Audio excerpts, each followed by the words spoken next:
ustedes. Estoy contenta, están con nosotros personas de diferentes partes, ¿no es cierto? Y estamos muy contentos de estar con ustedes. Sean cada uno de ustedes bienvenidos a este programa. Con mucho gusto nosotros dedicamos este tiempo para cada uno de ustedes y agradecemos también a quienes están con nosotros a través de las redes sociales como el Facebook y el YouTube. El tema es por qué los niños se portan mal. Hay razones que hemos venido estudiando, ¿no es cierto? El día de hoy vamos a ver ya la tercera parte. Y primero necesitamos entender un poquito, definir lo que es un mal comportamiento. ¿Ya? El mal comportamiento son todas aquellas conductas inapropiadas de un niño frente a otros y hacia su entorno.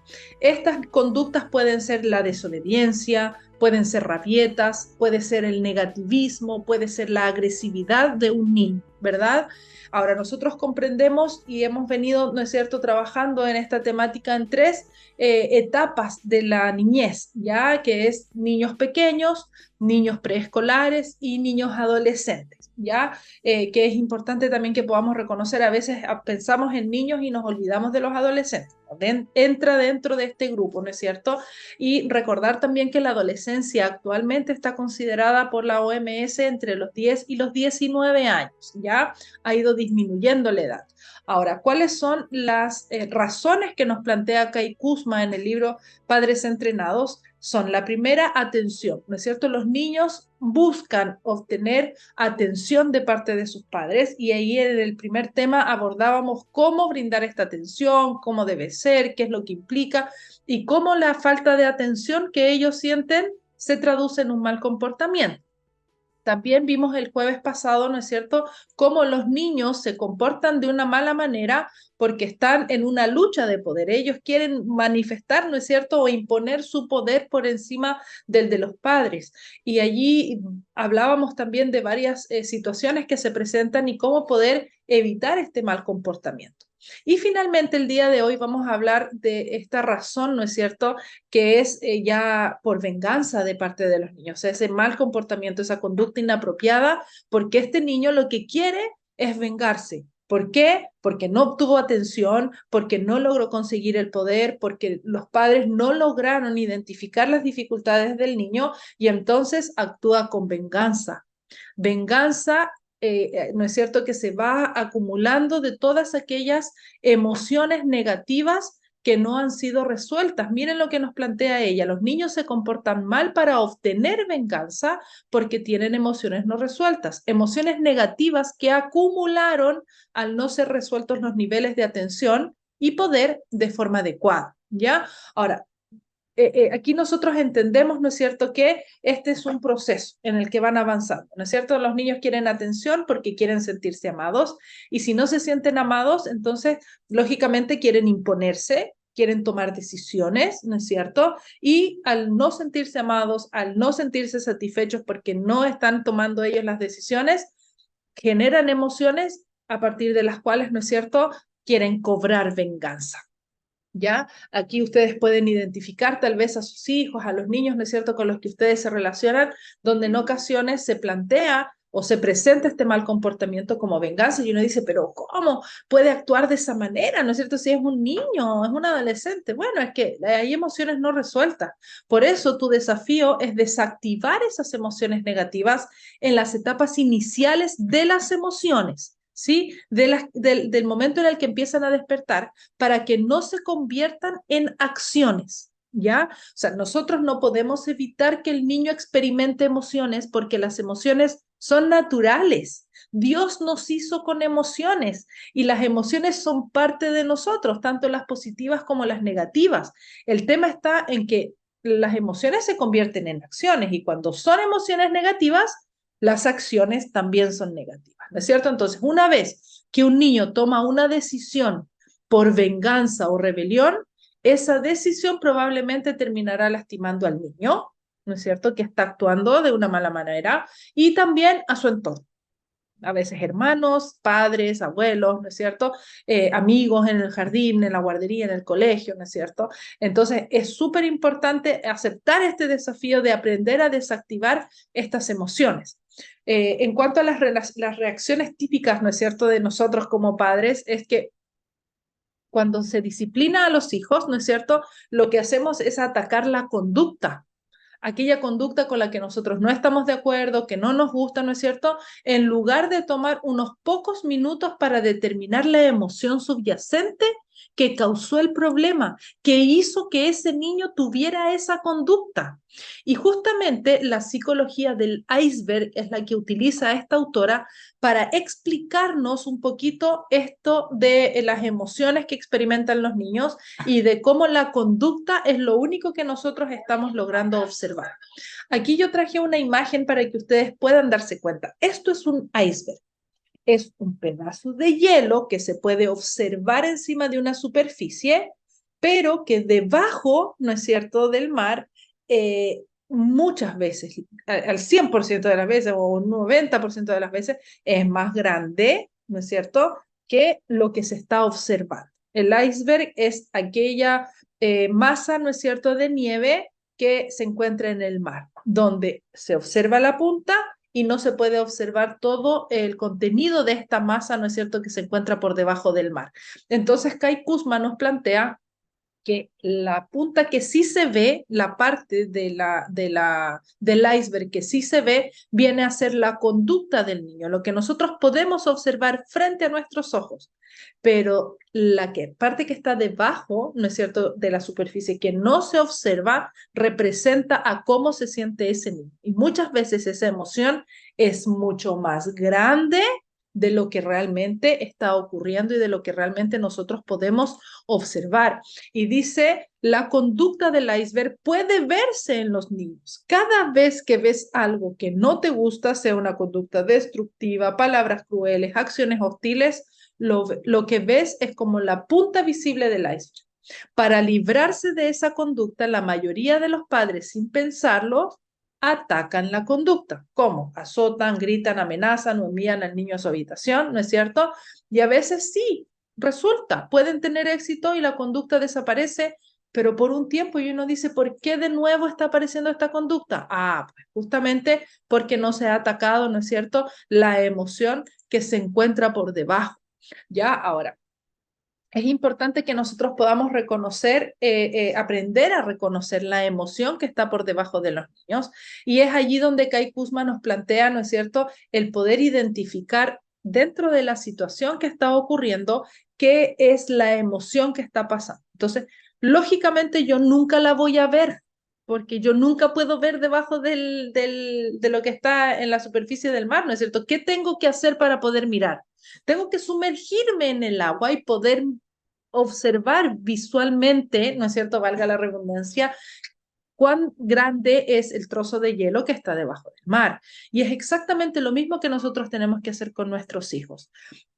Introducirnos, sumergirnos en la vida de nuestros niños, ¿no es cierto?, para poder llegar a esa emoción, para poder identificarla, para poder ver qué es lo que provocó que tuviera esa reacción.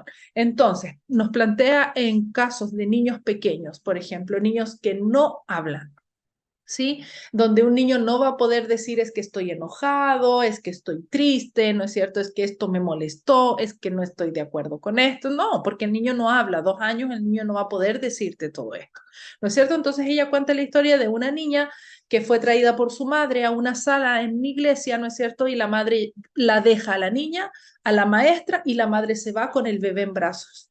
Y la niña queda llorando. Y llora, y llora, y llora, y llora, y llora, y llora, y se entiende, ¿no es cierto?, como una rabieta, como un mal comportamiento. Entonces viene la maestra, ¿no es cierto?, que ella entiende de esto y le dice a la niña, estás enojada, ¿verdad?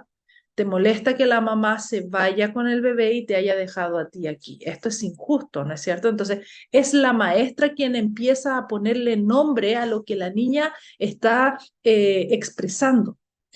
Inmediatamente esto hace que la niña disminuya, ¿no es cierto?, esta emoción y por tanto empiece a calmar el llanto. ¿Sí? Y esto es justamente lo que nosotros tenemos que hacer. Finalmente, Kai Kusma cuenta que la maestra se sienta al lado de la niña se calma, disfruta de la historia, disfruta de la clase hasta que la mamá viene y se la lleva, ¿verdad? Pero generalmente, ¿cuál es la reacción? ¿Cómo vas a llorar? ¿Qué es lo que te pasa? ¿Te lleva donde tu mamá? ¿No es cierto? O viene la mamá, pero ¿y por qué estás llorando? Y no se hace, ¿no es cierto? O por otra parte se contiene, ven, te abrazo, mi niña pobrecita está llorando, pero no se hace esta bajada de la emoción, ¿no es cierto? Esta identificación de la emoción. Me siento triste, me siento molesto, me siento enojado, ¿no es cierto? Para poder disminuir esa emoción. Las investigaciones en cuanto a emociones han demostrado que el cerebro reacciona inmediatamente frente a la identificación de la emoción. Cuando la persona dice yo me siento molesto, me siento enojado, me siento triste, el cuerpo reacciona, la mente reacciona a cambiar esa emoción negativa a una emoción en la que se sienta agradado, ¿no es cierto? Que sea mejor. Ahora, en cuanto a niños preescolares, lo mismo, o sea, estamos entendiendo quizá, y ella plantea un ejemplo también de un niño de 10 años, ¿no es cierto? Entonces, es importante que el niño logre decir, esto me enoja, ¿no es cierto? O a veces no lo logran decir, por ejemplo, tuvo un mal día en el colegio, entonces nosotros como padres, hijo, me imagino cómo te sentiste cuando tus compañeros te dijeron eso, ¿no es cierto? Estás enojado, ¿verdad? Y el niño tendrá la oportunidad de decir, no, no estoy enojado, o sí, estoy enojado, ¿no es cierto? Pero si llega el niño gritando, alegando, generalmente lo que yo hago es retarlo, porque ¿cómo vas a estar hablando así de tus compañeros? ¿Cómo vas a decirles que los odias, por ejemplo? ¿No es cierto? Entonces, claro, o sea, hay una razón por la cual los odia. Lo estuvieron molestando y él está enojado. Entonces, si atendemos a esa emoción de enojo, lógicamente vamos a poder, ¿no es cierto?, cambiar esa conducta. Y incluso ya cuando él esté calmado, cuando ya, ¿no es cierto?, logre darse cuenta de lo que está pasando, se va a poder disculpar porque en realidad no era la forma de referirse a los amigos, poder hacer un compromiso de que no lo va a volver a hacer, pero tiene que atenderse a la emoción que está experimentando y lo mismo con los niños adolescentes, sobre todo que a veces ellos tienen unas reacciones como más intensas, ¿no es cierto? Entonces, es importante que nosotros atendamos a esa emoción, esas tiradas de puerta, ¿no es cierto? Entonces, nunca más vas a volver a tirar la puerta en esta casa, ya. ¿Y qué queremos? Atacar a la conducta que fue el golpe de la puerta. Pero ¿y cómo se siente? ¿Qué es lo que generó eso? Ahora, eso no significa que yo tenga que aguantar las conductas de los hijos, ¿ya? Y eso también es importante que lo entendamos. Pero sí es importante que yo, si yo quiero modificar una conducta, yo tengo que partir no de la conducta, tengo que partir de la emoción de quien está realizando esa conducta. ¿Qué es lo que pasó? ¿Cómo se siente él o ella, ¿no es cierto?, que hace que actúe de esa manera. Aquí yo comparto con ustedes 4 emociones que están consideradas como las básicas, ¿no es cierto?, dentro de lo que son las emociones negativas o desagradables, que son el miedo, ¿sí?, que son el disgusto o el asco, la ira y la tristeza, ¿no es cierto? Entonces, claro, con las emociones positivas no tenemos problemas, el problema está con las emociones negativas porque ellas son las que llevan a acciones negativas. Por eso que es importante identificarlas, por eso que es importante llegar a ellas, ¿no es cierto? A veces los niños, por ejemplo, no quieren hacer una prueba. ¿Por qué? Porque tienen miedo. Entonces, no, que es una falta de respeto. Me pasa en ocasiones que de repente me llega un alumno derivado, ¿no es cierto? Porque el alumno faltó al respeto a la profesora porque no quiso hacer la evaluación y no salió de la sala. Y el niño nunca dijo nada en ningún momento. Y claro, fue tomado como una falta. Y sí, uno va investigando y va viendo.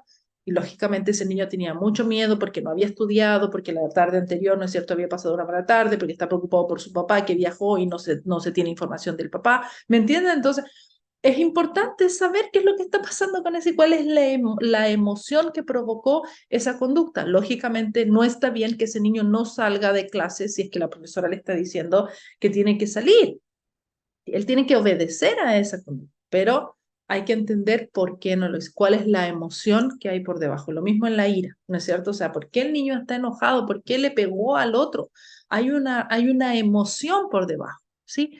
Lógicamente no está bien que le pegue, pero tenemos que atender a la ira que está experimentando. Y de la misma forma, cualquier emoción negativa que se pueda experimentar. Ahora, ¿qué es lo que tengo que hacer? ¿Cómo atiendo, no es cierto? ¿Cómo logro que esto del iceberg, no es cierto, tenga un buen resultado en relación a que no se vuelva a repetir la conducta, ¿no es cierto? Si eso es lo que a mí me preocupa, entender por qué se porta mal, lo estamos entendiendo, pero la idea es que deje de portarse mal. Entonces, lo primero que hay que hacer es escuchar para encontrar la emoción. Yo tengo que escuchar, ¿no es cierto? Si son niños muy pequeños, tengo que ver el contexto, tengo que conocer al niño. Eso es súper importante porque lógicamente un niño pequeño no va a hablar, pero yo igual lo puedo ayudar para encontrar la emoción subyacente. Puedo preguntarle al hermano mayor, puedo preguntarle a la mamá, al papá, a la persona que lo cuida, ¿ok? En segundo lugar, entender la importancia de las emociones negativas. 3, entender cómo las emociones pueden ayudar a los niños a conocerse a sí mismos.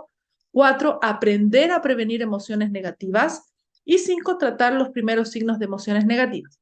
¿Por qué avanzo tan rápido? Porque me voy a detener en cada una de ellas. En primer lugar, escuchar. Es súper importante para encontrar la emoción, ¿no es cierto? Entonces, tengo que escuchar, como yo digo yo, con las dos orejas y los dos oídos y el cuerpo entero. Yo tengo que prestar atención para poder saber lo que pasó, qué pasó, ¿no es cierto? ¿Cómo te sientes? Poder ir viendo o identificar. Yo como adulto me voy a poder dar cuenta qué es lo que está sintiendo ese niño, si está llorando, si está gritando, si está pataleando, si está diciendo malas palabras, ¿no es cierto? Ahora, ¿cómo yo voy a apaciguar esa emoción negativa que ya encontré? ¿No es cierto? Es primero buscándola. Sí, primero tengo que buscarla. Luego tengo que mostrar interés en el niño en relación a esa emoción. Te sientes molesto. Ah, ok, entiendo. Y darle tiempo para hablar. ¿Por qué te sientes molesto? ¿No es cierto? Ahora dice, recuerda escuchar con un espíritu no condenatorio. No debes tratar a tu hijo con una actitud mandona, amenazante, sermoneadora, culpabilizadora o crítica, porque ahí cierro el diálogo. Pon cuidado de no hacer preguntas tales como ¿por qué haces esto? Tales preguntas pueden culpar y hacer que tu hijo, además de la emoción que está sintiendo, ¿no es cierto?, se sienta culpable, que es otra emoción desagradable. ¿Sí? Entonces, es importante que nosotros podamos seguir el buscar la emoción, mostrar interés y darle tiempo a ese niño o esa niña para poder hablar. Con los adolescentes cuesta más porque los adolescentes se cierran. Entonces, es importante detenernos un poquito con ellos, ¿ya? Ahora, al entender la importancia de las emociones negativas, tenemos que entender que son buenas, ¿ya? Pero miren lo que dice Kai Kuzma, durante los primeros 30 segundos. ¿Por qué? Porque el rol de una emoción negativa es ayudarte a entenderte a ti mismo de una mejor manera y alertarte acerca de una situación potencialmente perjudicial o incómoda para que puedas lidiar con ella. Si nosotros estamos hablando del temor, que es una emoción negativa, tienes 30 segundos para darte cuenta que tienes miedo y salir, por ejemplo, si es que está un temblor y tienes que salir de la casa. ¿Dónde está el problema? Donde pasan los 30 segundos y tú no manejaste esa emoción negativa y entonces te paralizas y no te mueves. Y el edificio te cae encima porque hay un terremoto, ¿no es cierto? Entonces, es súper importante esos 30 primeros segundos. Cuando es un niño pequeño, no logra, cuando es un niño preescolar, no logra, está en aprendizaje de las emociones. Entonces, tú como adulto eres fundamental esos primeros 30 segundos de cuando está experimentando, ¿no es cierto?, esta emoción. Cuando reconoces la emoción negativa, la reacción saludable es hacer algo inmediatamente para cambiar la situación a fin de que no tengas que seguir experimentando la emoción. Es súper importante que yo haga un cambio de actividad para poder cambiar la emoción, porque si no me quedo en esa emoción negativa. Es tan grave quedarse en una emoción negativa que es por eso que las personas que tienen tristeza y no salen de esa emoción no solo 30 segundos, sino días enteros terminan en una depresión. ¿Okay? Entonces, es súper importante que nosotros podamos considerar esto para poder entender que es importante una emoción negativa. Es buena experimentarla, pero no más del tiempo que debe ser, ¿ya? Entonces, yo me doy cuenta, el enojo va creciendo y aquí lo vemos, ¿no es cierto?, en esta imagen. Yo puedo ir identificando hasta dónde voy a permitir que mi enojo escale, ¿sí? Y yo puedo darme cuenta también que mi hijo está empezando a enojarse. Por ejemplo, cuando está haciendo una torre, ¿no es cierto? Que si se enoja demasiado va a terminar botando la torre, tirando los cubos por todo lado, pegándole a la hermana si es que está con la hermana, ¿no es cierto? Entonces, es importante el reconocer estas emociones para conocerse a sí mismo, para poder darle la importancia que amerita, ¿ok?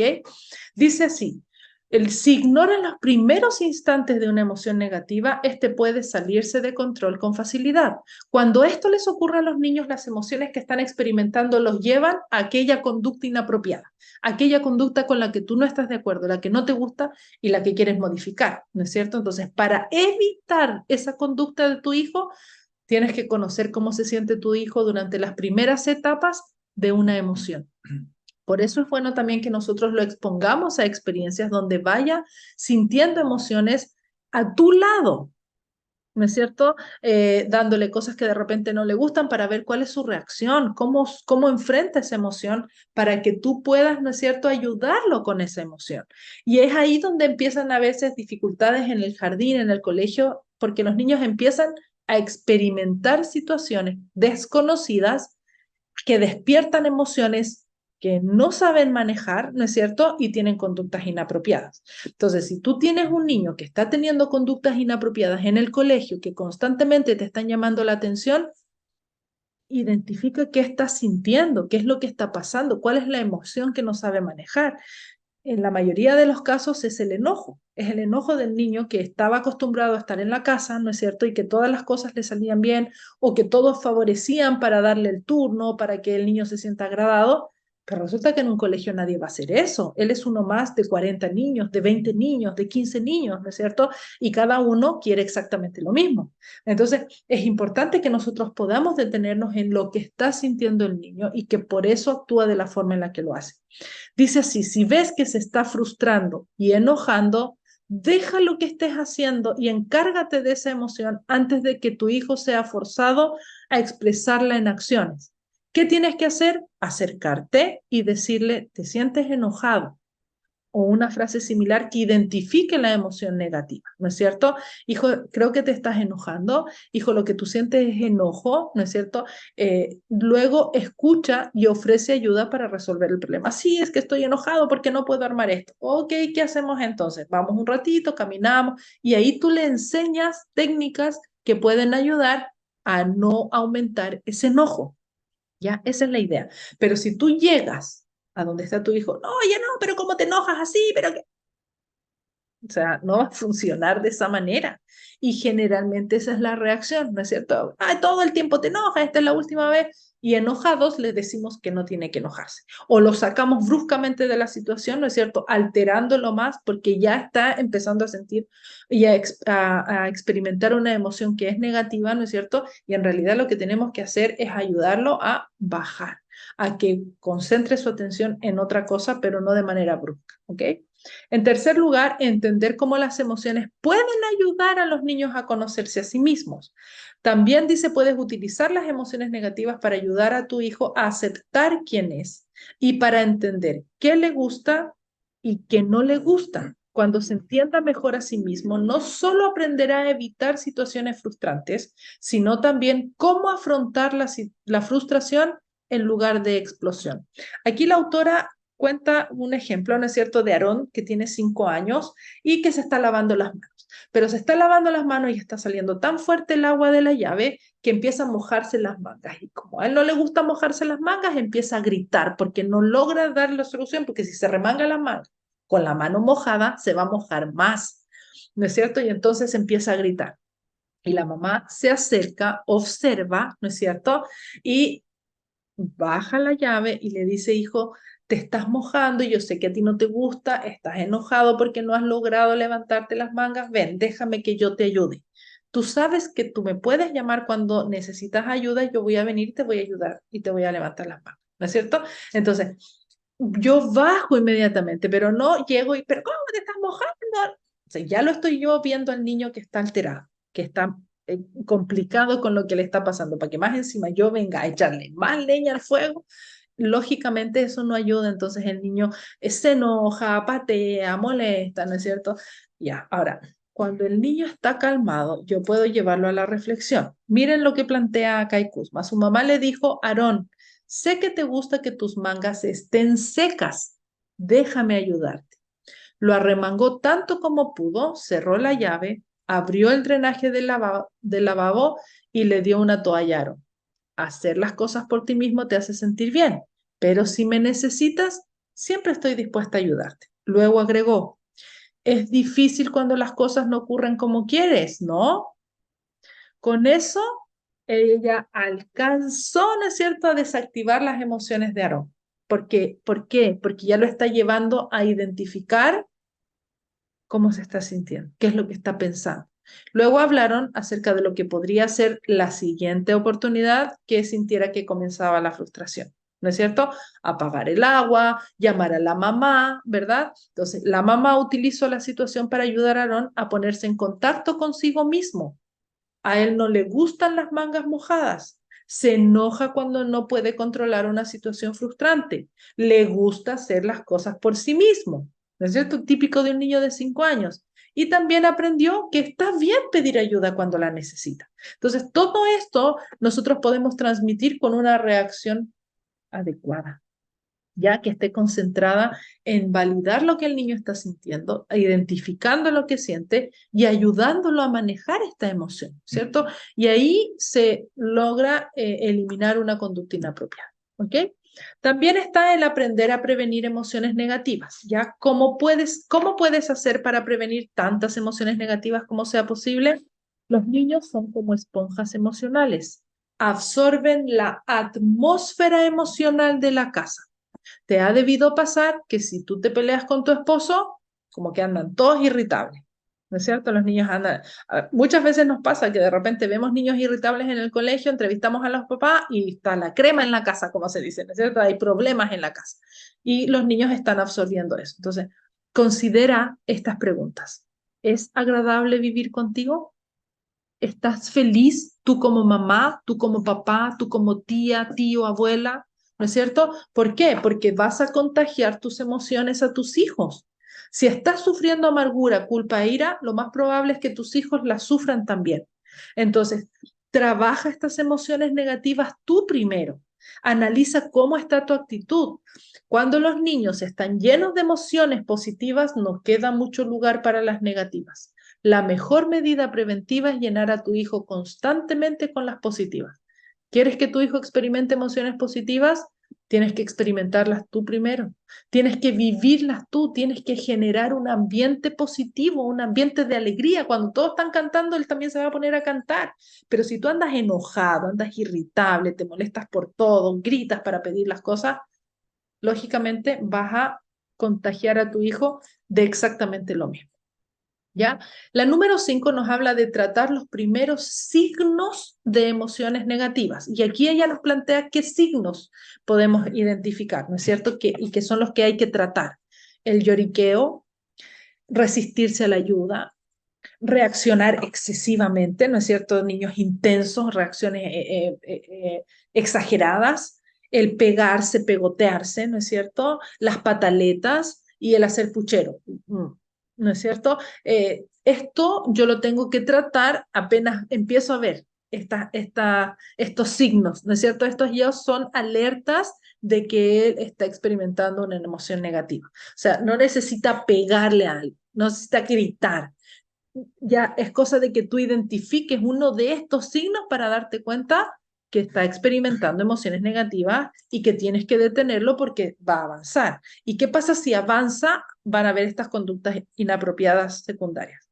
Conductas para obtener atención, conductas desafiantes y negativas, conductas destructivas, conductas temperamentales y podemos llegar a conductas delincuenciales, ¿no es cierto? Una conducta egoísta o mandona. ¿Ya? Entonces, es importante que yo tengo que concentrarme en el inicio, ¿no es cierto? En la emoción inicial, en poder identificar qué conducta está teniendo mi hijo que me pueda estar a mí mostrando que se está enojando, que se está poniendo triste, que se siente frustrado, que tiene miedo, por ejemplo, ¿sí?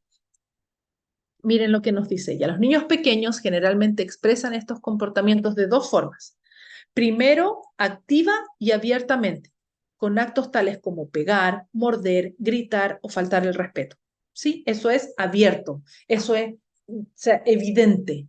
Y en segundo lugar, ellos expresan estos comportamientos de forma pasiva o de forma encubierta, al rehusarse a hacer algo, ¿no es cierto? Al retirarse, al destruir algo cuando tú no lo estás mirando o deliberadamente haciendo algo que no saben que a ti te frustra, como orinarse ¿no es cierto? Encima después de haber aprendido a ir al baño, ¿ya? Son conductas que son pasivas y encubiertas y que son terribles igual, ¿no es cierto? Entonces es mucho más fácil de disciplinar o enseñar un comportamiento apropiado cuando un niño expresa su comportamiento negativo de modo abierto, lógico, porque lo estoy observando, lo estoy viendo, es evidente, que cuando lo hace de un modo más sutil. Por esta razón, el comportamiento pasivo, especialmente el comportamiento agresivo pasivo, es más serio. Mientras puedes imponerle una consecuencia a un niño que pega o grita, no siempre es fácil disciplinar por cosas tales como negarse a salir de la silla o a que diga que no va a hacer las tareas hogareñas, ¿no es cierto? O por esconder papeles importantes debajo de la cama, ¿sí? La mejor manera de manejar este tipo de conducta inapropiada, nos plantea Kai Kuzma, es buscar la causa, es decir, esa emoción que está llevando a esa conducta, ¿no es cierto? Al tratar la causa, la conducta inapropiada pasiva tenderá a desaparecer o como un iceberg se va a derretir, finalmente es hielo, ¿no es cierto? Entonces yo me concentro en la causa, dejo de concentrarme en la conducta, dejo de empezar a retarlo y a castigarlo, ¿no es cierto?, por esa conducta que está teniendo. ¿Por qué? Va a ser temporal, finalmente puede aparecer. Ahora, existe un paso número 6, en el cual no nos vamos a detener, que es entender las tres grandes emociones. ¿Y por qué no nos vamos a detener? Porque anteriormente nosotros ya trabajamos estas tres grandes emociones, ya la ira, los celos y el miedo. Kai Kuzma nos plantea la importancia de entender estas tres grandes emociones, porque si bien existen, ¿no es cierto?, las anteriores emociones negativas que yo les planteaba anteriormente, y existen en realidad muchísimas emociones, si ustedes buscan, existen cientos de emociones, ¿ya? Pero estas son las tres emociones grandes que causan dificultades en el desarrollo de los niños y adolescentes. Y están las charlas en el YouTube de estos tres gigantes emocionales, así se llama la charla, ¿ya? Y está una primera temática donde los abordo de manera general y luego nos detenemos en cada una de ellas. Así que hay charlas, en realidad son 5 charlas, porque al final también hago como lo práctico, ya como ejemplos concretos en relación a esto. Así que yo les invito para que ustedes puedan buscar estos gigantes emocionales, ¿no es cierto? De los cuales Kai Kuzma en este libro los plantea como un paso 6 en relación, ¿no es cierto?, a la psicología del iceberg. ¿Por qué? Porque necesitamos entender qué pasa con un niño que siente ira, celos, miedo, cómo reaccionan, cómo se manifiesta. Y en esas charlas que les digo que están los videos en el YouTube, yo me detuve en cada una de estas emociones. Así que los invito para que ustedes lo puedan ver y podamos trabajar en esto, sobre todo en aquella emoción que tú ya te has dado cuenta que es la que más se presenta en tu hijo, hija o adolescente. ¿Ya? Y aquí viene el desafío, y se los puse tal cual del libro. La próxima vez que tu hijo exhiba una conducta inaceptable de cualquier tipo, recuerda el efecto del iceberg. La conducta que ves podría ser solo la punta del problema. Busca la emoción subyacente que causa la conducta inapropiada y desactívala. Hoy has aprendido cómo. Esa mala conducta puede simplemente desaparecer. ¿Sí? Y de esta manera estamos ya dando término a esta charla, recordando, ¿no es cierto?, estas 3 razones del mal comportamiento. Búsqueda de atención, búsqueda de poder y obtener venganza porque han habido emociones negativas no resueltas. Muchas gracias. Comparto con ustedes Segunda de Tesalonicenses 3:13, pero ustedes no se cansen de hacer el bien, no se cansen, por favor, apliquen todo esto. Yo sé que toma tiempo, yo sé que puede ser desgastante, pero déjenme decirles que cuando esto empiece a tomar sentido y a resultar en la vida de sus hijos, sus vidas van a ser mejores, las vidas de sus hijos también lo van a hacer y ellos se los van a agradecer. Les agradezco su tiempo, su atención, que Dios les bendiga a cada uno de ustedes.